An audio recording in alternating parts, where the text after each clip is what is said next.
What's going on, y'all? I'm Brandon Atlanta Man Bang coming to you live right here, Coach's Corner, the center of the universe, Thunderbolt, Georgia.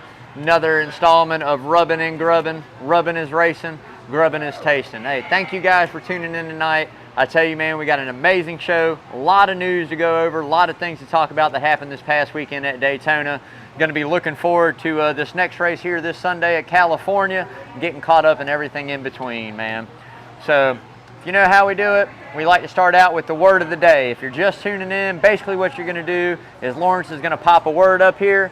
Every single time I say that word, you're going to take a sip of your favorite adult beverage. I always say age appropriate as well. If you're under the age of 21, it's Wednesday, hump day, get some sugar, Red Bull, Kool-Aid, sweet tea, anything.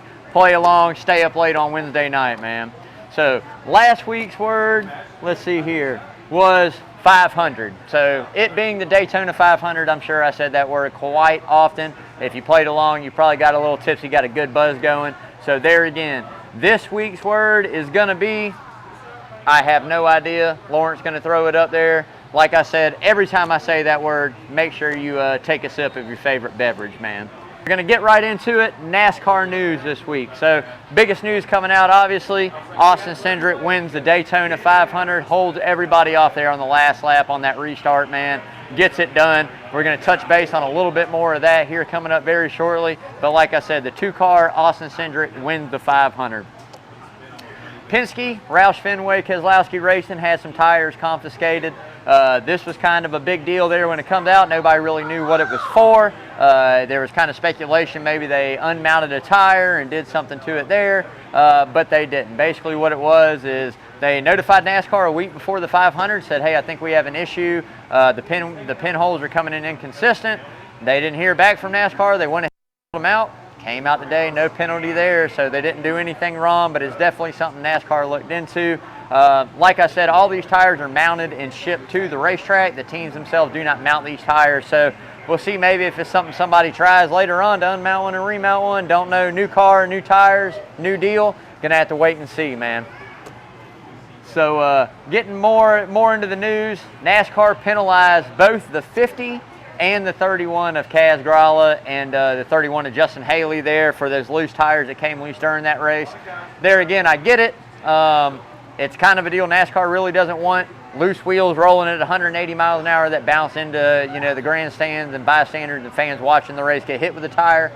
So that's the reason the penalties came down. Now, with NASCAR's new penalty rule book that they came out with, these guys are going to lose quite a bit. Each team is going to lose a crew chief, the jack man, and a tire changer for the next 4 races, 4-point races, man. And that is a big deal, especially with some of these smaller underfunded teams like the 31 and the 50. So we're going to have to see how they bounce back. It's something that I touched base with, that I was talking to LB about before we came on the show. I think it's going to be a little bit like college football and pro football coming up, where these guys are definitely going to have to build a roster for that pit crew. It's not just going to be 1 or 2 guys. It's going to have to be quite a few guys. If these penalties do happen, something that you have no control of, maybe you didn't get the one lug nut tight. Maybe you did, and it just backed itself off. Who really knows? But at the end of the day, you got to pay the penalty, and they're losing a lot. So expect a lot of these bigger teams and maybe some of these teams to look into having a depth chart, if you will say, for a pit crew, just in case these penalties do hit home. And this was a pretty mild penalty compared to some of the other ones. I mean, there's some pretty much they can not let you race in a race if you break certain rules. So go check those rules out. NASCAR.com has them posted. You can Google them on the internet, check them out, because they got really intense. So Chase Elliott, Hendrick Motorsports, my favorite news of the week, has signed to a 5-year extension, which if you follow NASCAR, 5 years is a pretty long time. Most of the time it's 2 to 3. Hendrick sees what he has. Elliott knows where he's at. They go ahead and sign up 5 years, man. Love the fact that Chase the Bulldog Elliott re-signed where he belongs, right there at home with Rick Hendrick and Hendrick Motorsports, man. A lot more things coming in the future. 2020 championship, I expect another one here in the next 5 years. You heard it here first, guaranteed, man. Little drama to start the season. Moving right into it, we had quite a few drivers talk about and complain about the 6-car of Brad Keselowski and his aggressive driving there at Daytona. Now, from my point of view, I mean, yeah, he got a little crazy, got a little aggressive, probably pushed in some places you shouldn't push. You know, but that's the style of racing that we do at super speedways, and people are going to make mistakes, even experienced as Brad Keselowski. So we'll get into that a little bit later. There's some more on that in another segment of the show. But yeah, I mean, drivers had some choice words to say about it. We'll see if there's repercussions paid back through the respect factor on the track. If they drive him any different, if they race him any different due to the fact of what he was doing in the first race of the year. But we're going to have to wait and see, man. So want to give a big shout out. Thank you guys for tuning in again. If you haven't yet, please go out, like, share, follow all the social media. You can catch us on Instagram. You can catch us on Facebook. You can catch us on YouTube. Catch us everywhere, man. Make sure you check that YouTube channel out. It is awesome. Lawrence does a great job adding some extra tidbits in there other than the live version we do here on Wednesdays. And there again, the more eyes I can get on it, the more subscribers, hopefully the more money we raise for our charity events that we do here through the Checkered Flag for Charity and also Coach's Corner, man. So like I said, if you haven't yet, please go out, like, share, follow all of it. All it does is help us with a good cause, man. So moving right in, we got to go ahead and swear. So what the hell, I got to get Lawrence to throw me the bucket. Here it comes. Boom, swear bucket. As y'all know, every time I swear, we throw $1 in, Checkered Flag for Charity. And Checkered Flag for Charity we got going for now for this part of the season, man. It's to help out a dear friend of mine, passed away a few weeks ago, left behind a younger daughter. We're raising money here through Coaches. Grateful enough John and Adele are allowing us to do this, but raising money here through Coaches for the Checkered Flag for Charity on Rubbin and Grubbin for Pace and Thompson. So basically what we're going to do is we're raising money. We're going to take that money. We're putting it into an educational fund for her future education. Like I said, her mom was in her 30s, passed away in her sleep, left behind. She's with her grandparents. And I'm telling you guys, this family needs some help. Load them up, man. Let's see what we can do. Last weekend, Lawrence and Reed and the Bennett boys went ahead and threw together a cooler full of joy for them. Raffled it off, man. Raised over $600 on that cooler. Greatly appreciated. We've got a lot more things in store as we get into the summer months and here later on in the year to do as well. Like I said, just trying to raise as much money as we can for this educational fund. So, Checkered Flag for Charity, way it works, whatever car number wins that race is what we donate into the swear bucket, and it all goes to our cause.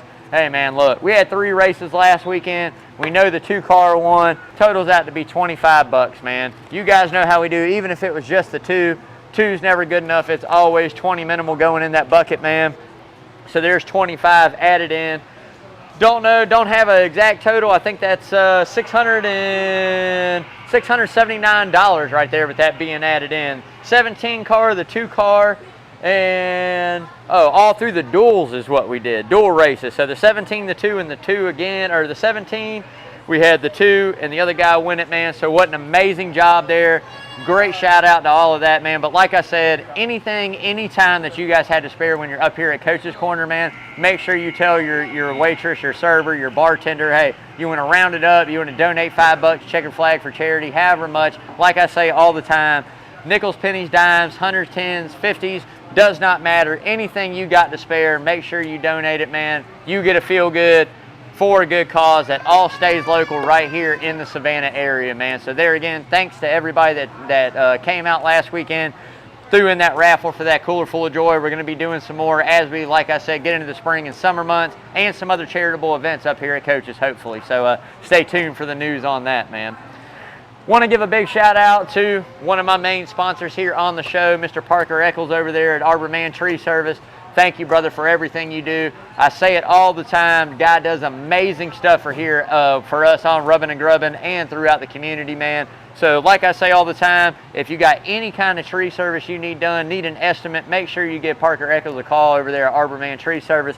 You're going to see that scrolling on the bottom of the screen, that number throughout the show. Like I say all the time, doesn't matter. Stump grinding, tree removal, trimming back some limbs, does not matter. Make sure you give Parker a call. No job too big, too small. Make sure you call him, man. That's what it's all about. Thank you, brother. Love you, man, for everything you do. So moving right in, we're getting into what's sponsored by Arborman here, the Who's Hot and the Who's Not, man. And I tell you, we got a couple on the Who's Hot, obviously. We got a couple things to talk about on the Who's Not. So we're going to go ahead and move right into it. And I tell you what, man, Austin Sendrick over there in the 2-car takes the #1 spot on the Who's Hot list this week. I tell you, ran an amazing race. came back through the field, got up front, held on to that lead late through all the drama, through all the mishaps that were going on around him. Somehow, as a rookie, figured out how to keep that car out front. Had to rough his teammate up a little bit in Blaney over there on that last lap. You know, kind of door banged him there. But hey, at the end of the day, last lap at Daytona for the 500. So one, this pretty much almost guarantees Austin Cendrick Rookie of the Year in my eyes. I mean, it's not a very deep field he's running against. Harrison Burton, a few other guys. But at the end of the day, winning the Daytona 500 as a rookie's never been done. So yeah, you heard it first right here. Austin Cendrick won the Daytona 500 as a rookie, first time in NASCAR history. A lot of folks out there are going to bring up Trevor Bayne. Trevor Bayne won the 500, but he wasn't a rookie. He couldn't contend, didn't run the full schedule, didn't meet the eligibility to run for Rookie of the Year. So there again, Austin Cendrick is actually the first one in the record books, rookie, to win the 500, man. But I tell you what, there's not a better way to go out, win the 500 as a rookie, and on Mr. Roger Penske's birthday. So, I mean, gave him the best birthday present possible. Won NASCAR's biggest race as a rookie. This guy's got it going on, man. I tell you what, we know the two cars been good for so many years with Brad Keselowski. It's great equipment. Austin Cendrick is a very, very talented driver. Look for the two car to have another really strong run right here at California this week coming up. There again, Penske-owned track. If that means anything, expect them to run really strong, man. Be on the lookout for the two again. So, second thing on the hot list, it's got to be the next-gen car, man. Look, we're 2 for 2 on this next-gen car. Two totally different races. Quarter mile there at the LA Coliseum went out with a huge hit, man. 4.3 million eyes on it on TV, 50+ thousand in the stands, huge music, huge celebrity venue. Then we go around and we turn right into a 2.5 mile super speedway racing. Well, don't call it restrictor plate anymore, but super speedway race at Daytona. Totally different gremlins that are thrown in there and things you got to deal with, and it puts on another great show, man. It drafted well, it pulled up to the field well, it raced well side by side. Guys were able to make the moves and hold on to the cars. I mean, it's an absolutely perfect so far through the first two races. Now, there again, leading into this week at California, we're at a totally different style racetrack again, a 2 mile, not as high degree banking. These guys are going to put some more pressure on these tires. We're going to see what they do. There again, after that, we go to Vegas, we go to Phoenix, and we go to Atlanta. The first 5-point paying races throughout the season are on all different style racetracks, so the data is going to be hard to collect. It's going to take probably 10 races before teams really start hitting on something, I would think, especially with Atlanta being repaved from, you know, what it was, 24-degree mile and a half to a 28-degree mile and a half. It's going to be different, man, but like I said, to me right now, next-gen car is performing as well as you can expect, putting on great shows, putting on great races. I expect the same thing coming up this week right here in California, man, at Auto Club. So it's going to wrap it up for the Who's Hot. As we go on through the season, we'll add a few more things that happen throughout the week and opinions on it, but that wraps it up for the Hot. We're going to get into the Who's Not, man. And I don't think it's so much as a who there again, it's a what. And this is the only downfall I have to say about the next gen, and it's a tire situation, man. So we saw a couple cars there, as I said earlier, get penalized, came out today, they're penalized. But the 50 and the 31 both lost a wheel, which is a big no-no for NASCAR. We do not want those wheels getting loose. They bounce going 180, 160, 150. At that point, it really doesn't matter. Get loose from the car, bounce over a wall, end up in the stands or damage the property. God forbid, actually really hurt somebody, which it really would. So it's a big no-no in NASCAR. Now, I will say it seemed like at Daytona this year we did have some tire issues there through a few races. We saw a couple things happen. Don't know maybe if it's car setup. Don't know what it is yet. I'm sure that NASCAR there again is going to take a look into it as they came out with. They're going to do a little bit different compound here at California, or some things different with the wheel there. It's going to hopefully help on that tire wear a little bit. I really hope the last thing we don't get into is making these tires rock hard with no wear again. I want to see the tire wear, especially at certain racetracks. It adds an element into that race, something else for drivers to deal with. And I think we're getting to a point where we need some other variables for drivers to deal with, other than getting in the car and dealing with that. I think softer tire compounds on certain abrasive tracks will definitely wear and tear and make them save the car a little bit. But the only downfall I got there again is the tires getting loose, tires popping, and, you know, the penalty. I think it's a little bit of a stiff penalty. But at the end of the day, NASCAR sandbox, NASCAR makes the rules, man. And like I said, at the end of the day, they do not want a tire getting loose, and that's exactly what happened twice this past weekend. So there again, if they get that figured out, I think the next gen's hitting it, batting, perfect, batting 100, man. So we just got to see what they do and get it fixed. So now we're going to get on somebody a little bit here. I told you, we talked about it a little bit earlier in the show. I saved it for this part of the show just to rant a little bit. I'm not going to lay into him too bad just because of where it happened at. But it's got to be the 6 car of Brad Keselowski making the who's not list, man. He did not make any friends as if he had a lot to begin with. He's never been the one that's there to make the friends. He's the one that's there to win the races. And he did a pretty good job of it over there at Penske. But I tell you what, he made no friends this weekend, man. Got into the 21 of Harrison Burton in a no-no spot. Sent him airborne. Took out a lot of good cars. William Byron, Denny Hamlin. A lot of guys got caught up in that, man, that probably we're going to have some really good runs later in the race. But there again, that's the nature of the beast at Daytona. Now, the one thing I will hold him accountable for is he knows better. The guy's been doing it, one of the best at super speedway restrictor plate racing forever. He's one of the best at it, and he knows where you can and can't. I don't care if it's this car, 1970s car, 1990s car, 2030 car. There's certain areas where the tail end of the car just gets light, man, and he put them on him in the wrong spot and got 21 airborne. With that being said, he turns around later on in the race, 47. Man, gets, they're coming down, laps winding down to the end of the race, pushes Ricky Stenhouse a little aggressive, man. He did not have a brake pedal all night long. It was driving through the guy in front of him.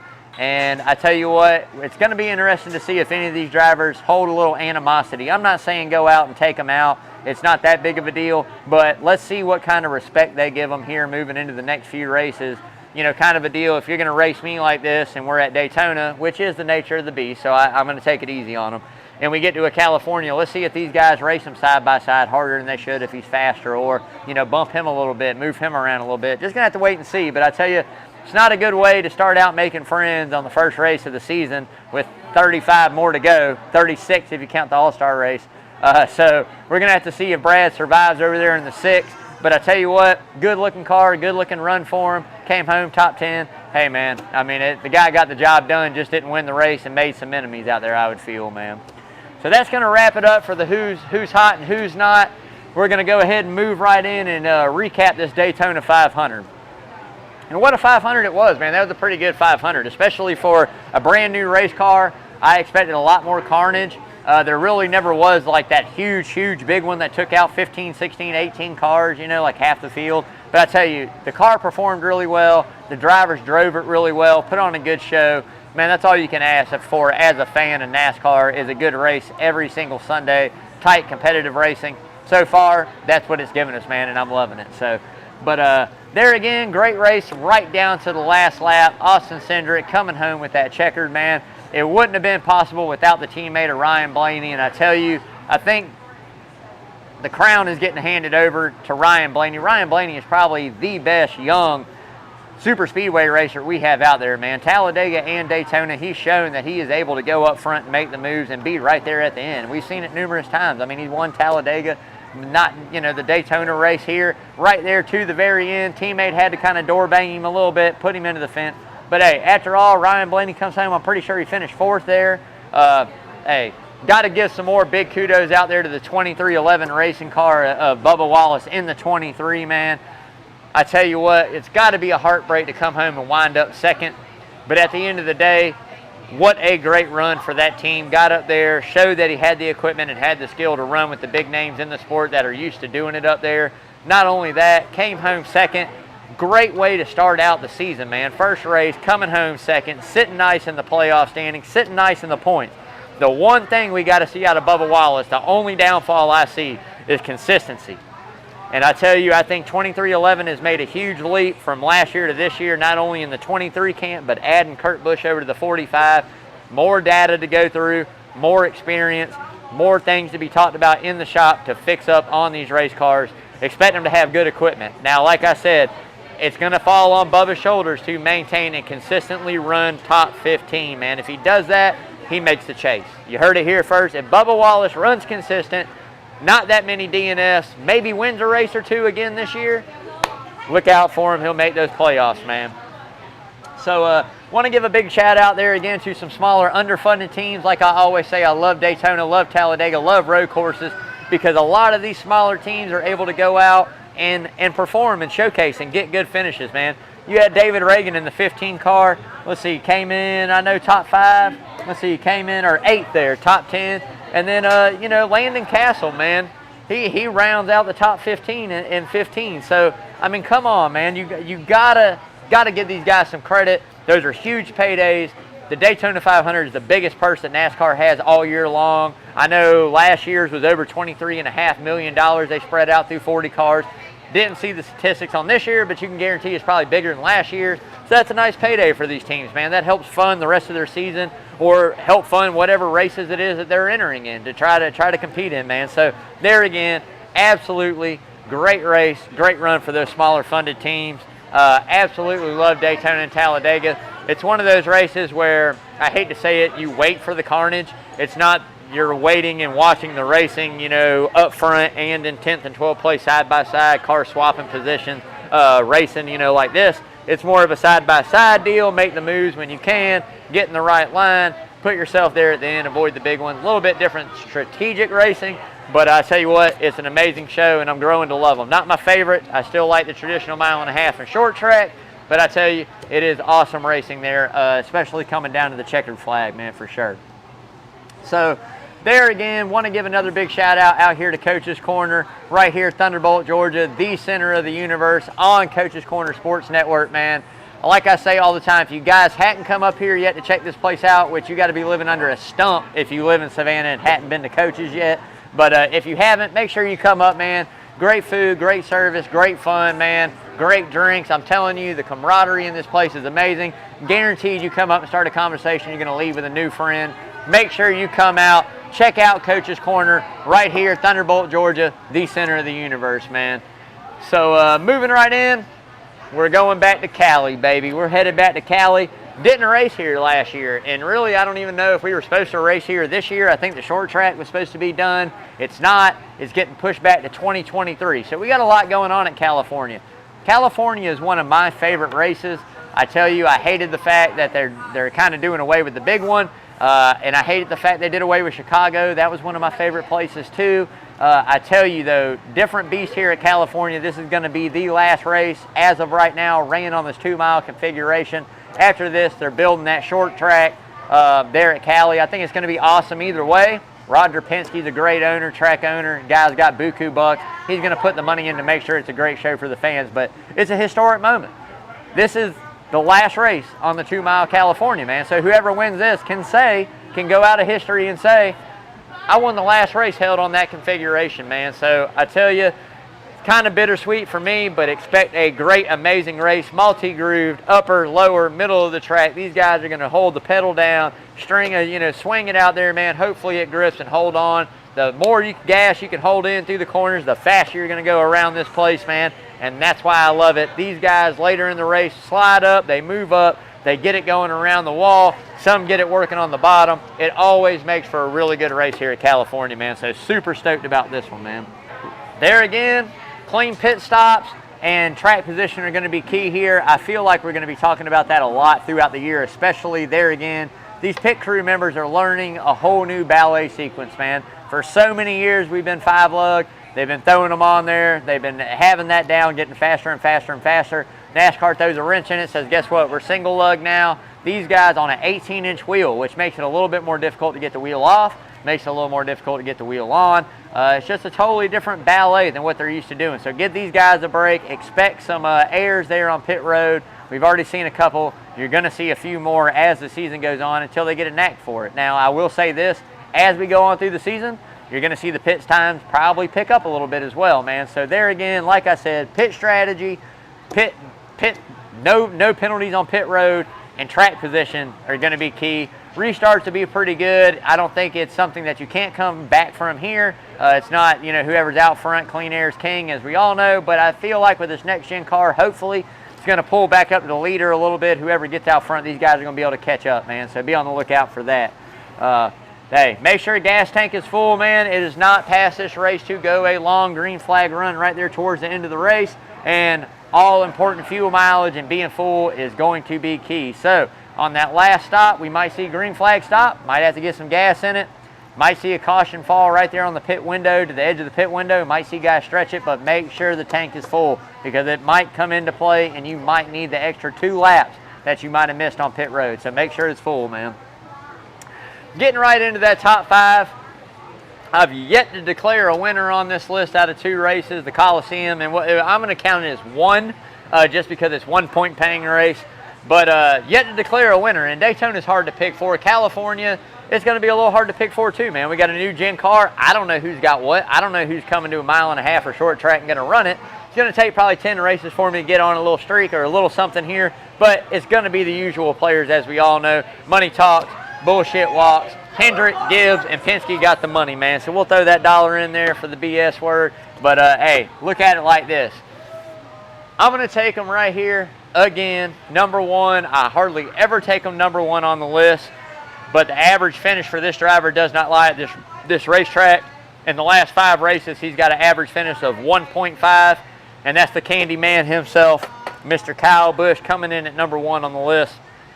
I got to take him. Statistics, when you're going off of it, don't lie. Had a great run, rebounded from a good run there at Daytona. I mean, doing his thing. Great run there at the Coliseum. I think maybe they might have a little something figured out in that camp on this next-gen car.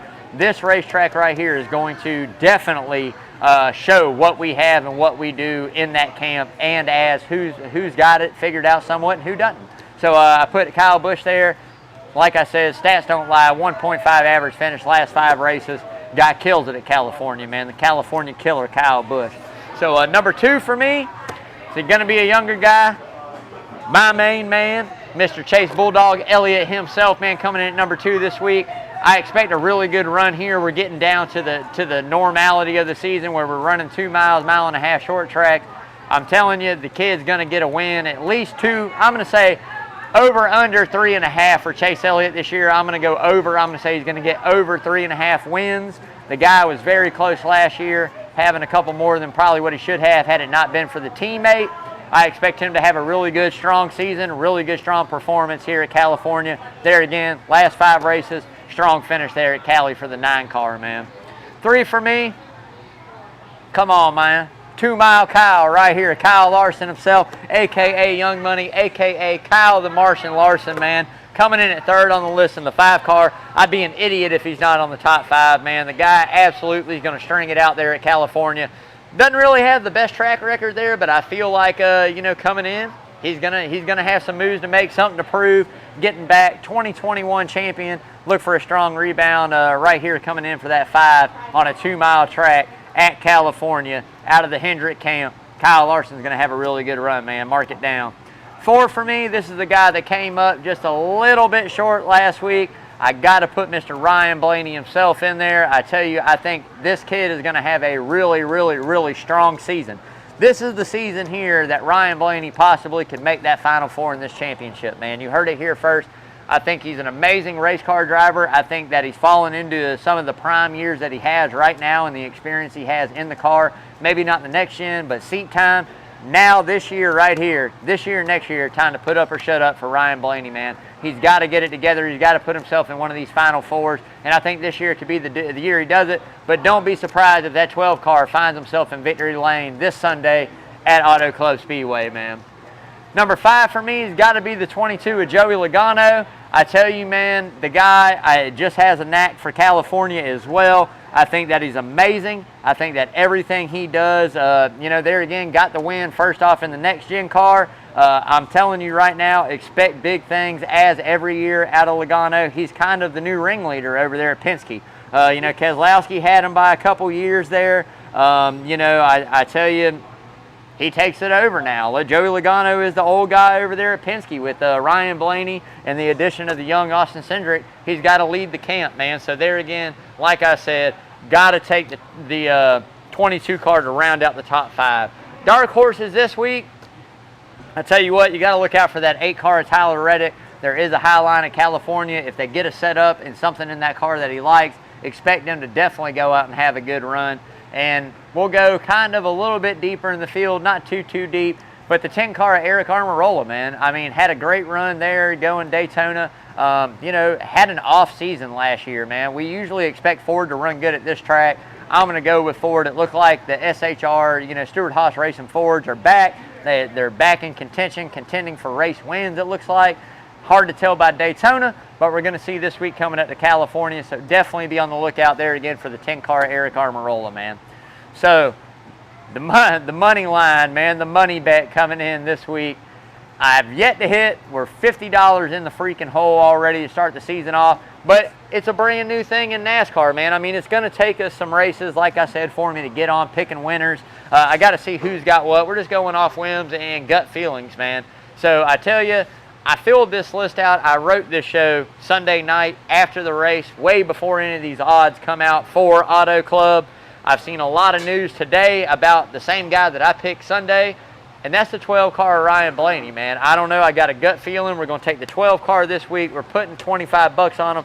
The odds are pretty decent for where he's at. He's down below the top 10, I'm pretty sure, which blows my mind. But at the end of the day, we're going to take Ryan Blaney, put 25 down on him. We're going to see if we can win something. There again, I think he's due at California. We saw in 2020 competing with Alex Bowman all day long till Bowman ends up bringing home that race win in 20. Last year didn't race there. Look for Ryan Blaney to come out and have a strong run. Ryan Blaney, 12-car. I need you to win for me, baby. Get me some money. Bring us home some money over here on the Rubbing and Grubbing crew, man. I got to get some money in, man. So that's going to wrap it up for the rubbing part. We're moving right on into the grubbing, man. One of my favorite things here at Coaches. I absolutely love it. We've done it numerous times, man. But look at the stromboli, dude. I mean, this is absolutely amazing. Peppers, onions, you can get whatever you want in it. I don't know exactly what this one has in it, but I'm getting ready to cut it open really soon and find out. Marinara house hot, man. It is hot served fresh. Probably one of the biggest secrets on Coach's menu are their pizza, stromboli, and calzone, man. A lot of people sleep on those. They come in wings, tenders, sandwiches, burgers. Next time you come in, man, try the stromboli, try the calzone, try a pizza out of Coach's. Absolutely phenomenal, man. So as soon as I get off, definitely getting into a piece of this for sure. So I tell you what, man, you know, want to give a big shout out and thanks to everybody out there, man, that helps support the show. Arbor Man Tree Service, Coach's Corner, Mr. John and Miss Adele. I tell you what, man, they are two of the greatest folks I've ever met in my life. So hospitable, do so much stuff for charity, do so much stuff for anybody around this town. All you got to do is come in here and ask, man. And I'm telling you, 9 times out of 10, they're never going to say no unless they already got something planned up. But amazing folks, man. So thanks for your support out there. Like I say, make sure you come into Coach's Corner, the center of the universe, sports center of probably Southeast Georgia, man. This place got it going on. I'm telling you, so many TVs, anything and everything on. If there's something that is on and you know, ask your server, ask your bartender, guarantee they'll turn the channel for you, man, so you can watch it right here, Coach's Corner, the center of the universe, man. But, hey, check it out, man. Want to give a big shout out there to PJ Zuko this past week. I'm telling you, first installment of Green White Checker for the 2022 season. It was an awesome show. But if you haven't heard it yet, every Sunday from 9 to 9:30, PJ Zuko and myself breaking down everything that's happened from Wednesday to Sunday, getting you hyped up, getting you ready for that race on Sunday. 9 to 9:30, ESPN Coastal 104.3. You can also check it out on ESPN Coastal's Facebook on their live feed. It's an awesome show. PJ does such a great job putting that on, and can't wait to look forward to this week. Got a lot more to talk about, not only from Daytona, but also leading up to Cali, man. So there again, one more time, Sunday, 9 to 9:30, ESPN Coastal 104.3. Make sure you guys tune in, check the show out, man. Want to give a big shout out to all the Coach's Corner Sports Network shows. We got Coach Carl DeMasi doing his sports report on Sunday. Also on Saturdays, also coming back with the midweek show here starting pretty soon. I can't wait. I miss you, Coach. Can't wait to see you up here, brother. Hope you've been doing good, man. And we get to shoot the stuff back and forth for a little bit. Love Coach Carl DeMasi, man. Awesome guy. Great staple of Savannah sports as well. Been around a long time, coaching a long time. Guy knows what he's doing. Definitely, for sure. Love you, Coach. Hey, make sure you tune in to Hot Grits Podcast as well. You can stream that anywhere you stream your podcast from. Man, Travis and Spencer breaking down everything sports, not only local, national. They do some funny stuff on there, man. They have an amazing setup, an amazing show. Those guys are awesome. So there again, one more time, make sure you check it out. Hot Grits Podcast, Travis and Spencer. Those guys are awesome, man. Love you guys, man. Coming up real soon, countdown is on to the Masters, man. We got the 19th hole with the brothers. I tell you like this, I've been trying to get these two boys to do a little weekend recap, a Saturday or a Sunday morning type thing. They just won't do it. They get up there the one and one time only, 4 days in a row at the Henderson cabin out here in the Sound Garden at Coach's Corner, the 19th hole, man. They're going to do every single day coverage of the Masters. They give you the picks. They give you the news. They throw their comedy in there. These dudes, it is absolutely hilarious. If you've never seen it, go check it out on YouTube. Google the 19th hole. You'll see last year's installment of it. It was awesome. I plan on making a guest appearance on it on one of those days, giving out my pick for the Masters and giving those boys a little hell, because Sean and Brent definitely deserve it. But love you guys, man. Can't wait to see y'all as well, man.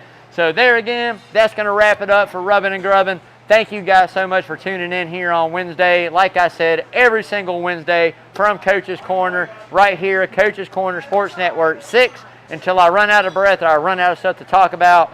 We're done for tonight, but I want everybody out there to have a great Wednesday. Like I say all the time, make sure you hug your loved ones, give them a kiss, man. Tell them you love them. Today is today, tomorrow's not given. Everybody be safe, have fun, get ready for this race at Auto Club Speedway on Sunday. And until then, man, wash your hands, y'all. Love you, man. Hey, also got one last thing to throw in. I didn't forget about him. Coach's Corner driver himself. I almost left out one of the most important parts of the show. Mr. Michael Carter is going to be racing this weekend, Friday and Saturday, right there down in St. Petersburg, Florida. Hey, Coaches is going to have it going on, man. You can come in and watch party at 4:40 Friday evening, man. So make sure you come up, try to support that local race car driver. Michael is from right here in Savannah area, man. And there again, like I say all the time, looking for some sponsors, man. So if you want to get your business out there a little bit bigger than around here, IMSA Racing, Mazda Cup, give them a call, man. Michael Carter, hit him on Facebook. You can look the enterprise up. Hey, man, they're always looking for sponsors. Need some gas, some tires. Hey, man, you want to do it big, buy him a new car, a new chassis, man. Buy him something. Hey, sponsor the man, local boy. Like I said, I got his back. Coaches got his back. Sponsors need his back. Hook him up, man. Give him a call. Michael Carter Racing out there. But like I said, be on the lookout this weekend. IMSA live from St. Petersburg, 4:40 on the big screens right here at Coach's Corner, man. Love y'all.